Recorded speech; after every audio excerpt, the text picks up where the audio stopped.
Dan kalau sekarang tadi kan kita juga sempat ngobrol-ngobrol lah ya di belakang Yes. kamera kan. Dan Bro Aris ini sempat memprediksi bahwa salah satu bottom dari IHSG ataupun BCA tadi ya. Yes. BCA-nya tadi diprediksi waktu itu akan bottom di range berapa tadi ya? 46 4.600. sampai 51 ya. Ya, 46 sampai 51. Itu kalau boleh tahu cara berpikirnya gimana tuh? Gimana caranya Bro Aris bisa sampai menemukan conclusion bahwa range ini adalah range bottomnya?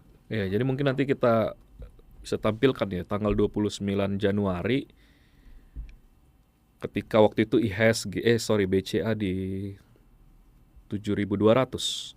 Silakan bro. Waktu itu Iya. IHSG waktu itu BCA di 7.200. Orang bilang kan, oh ya ini udah murah nih, murah BCA. Oke. Bahkan kan direksi BCA kan banyak yang beli tuh kalau kita Google. Benar. Tidak ada yang mengerti Ini perusahaan 700. BCA dibandingkan direksinya sendiri. Betul. Mereka aja beli, kenapa kita nggak beli? Nah, tapi saya bilang jangan dulu. Saya sampaikan itu di channel komunitas kami. Iya, iya.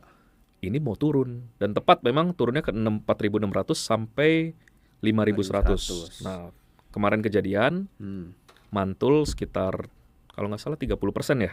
Iya, sekitar ya. Ya, sekitar 30% nggak sih? Pantulannya 33%. 33% dari bottom. Nah, itu juga terjadi di Gokil. BBRI. Ini sampai udah siapkan uangmu sobat. Wih. Udah diancang-ancangin nih. Wah. Oke. Berarti kan tadi kan Bro Aris juga sempat ngomong bahwa direksinya aja udah sempat beli kan. Iya. Tapi kita belum waktunya untuk beli. Berarti sebenarnya kalau di pasar saham ada perbedaan antara real bisnis sama harga sahamnya tersendiri dong. Dan apakah sebenarnya berarti real bisnisnya itu nggak terlalu berpengaruh kepada harga sahamnya? Kelihatannya seperti itu ya, Bro ya. Bro, gimana menurut Bro? Kalau gue sendiri sih memang kelihatannya juga begitu. Kalau misalnya fundamental ada yang bagus, yes, kadang-kadang bekerja, tapi balik lagi semuanya tergantung money flow-nya di mana sih. Money flow kan, Bro ya. Iya. Ya, saya juga melihat seperti itu sih. Jadi sahamnya bagus, bisnisnya bagus. Wah, keren, mantap.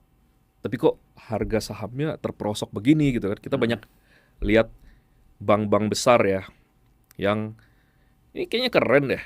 Ini kayak pencetak laba besar deh. Tapi kok harganya di sini ya? Kita beli, kita mikir bottom.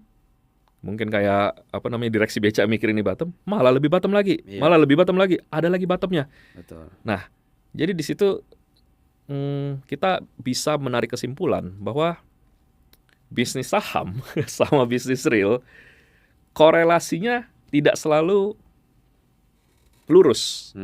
Tidak selalu berjalan berbarengan. Nah, dan yang paling saya pengen cermati, Bro Emir, di sini kita bisa melihat nih bahwa di situ ada fundamental versus technical. Technical menghitung bahwa yang kami pakai technical menghitung bahwa kemarin BCA akan turun di 4.600 5.100. Secara fundamental tidak ada yang mengerti fundamental BCA lebih baik daripada direksi BCA kan. Ya. Mereka bilang ini sudah murah, kami buy di sini. Gak mungkin mereka buy di sana kalau mereka tahu barangnya itu akan turun sampai ke 4.000. Gak mungkin mereka beli di 7.000. Benar. Nah, jadi di sini kita lihat. Dulu saya meremehkan technical. Saya pikirkan masa garis-garis bisa nyiptain, emang ngikutin garis ini gitu kan. Ini kan yang beli seluruh rakyat Indonesia. Iya. Gak mungkin lah begini. Ternyata setelah belajar cukup pahit ya, saya tahu iya bener ya. Technical bener ya. Nah sekarang saya lebih ngelihat technical daripada fundamental. Karena ada satu contoh pertanyaan kayak gini. Saya mau tanya. Berdasarkan fundamental, di mana kita cut loss BCA? Bro Emir. Buy terus. Buy terus. Selalu murah. Oke. Berdasarkan fundamental, di mana kita harus nambah BRI? Untuk nambah BRI ketika harganya makin turun. Di titik mana kita harus cut loss? Di titik mana kita take profit? Udah, di titik mana kita take profit ya? Itu juga rancu. Nggak ada. Itu tidak bisa dijawab melalui fundamental. Sorry ya, fundamentalis ya. Ini kita berpikir secara maksudnya nalar aja gitu kan. Nah, itu yang kami akhirnya dapat. Oke. Harus belajar technical.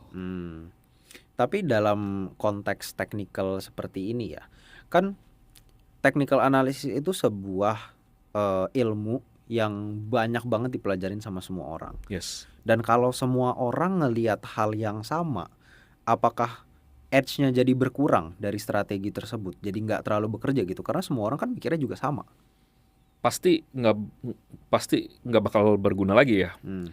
Ada reaksi yang saya dapetin sekarang ya, ada reaksi tapi tidak terlalu signifikan. Hmm. Misalnya contoh, trader itu kan banyak, ada trader garis-garis SNR, by technical ya. Ada trader yang pakai Fibo, ada trader yang pakai MA. Ya. Seluruh dunia ini ketika ngelihat ya, seluruh Indonesia misalnya ngelihat saham ini udah di MA 200. Hmm. Semua trader yang punya keyakinan, punya penganut ilmu MA, dia akan bereaksi, buy lah, kita buy. Hmm. Tetap bereaksi. Tapi apakah naik kenceng? Belum tentu.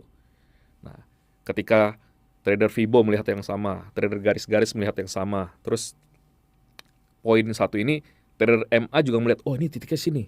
Trader Fibo juga bilang, ini di sini juga.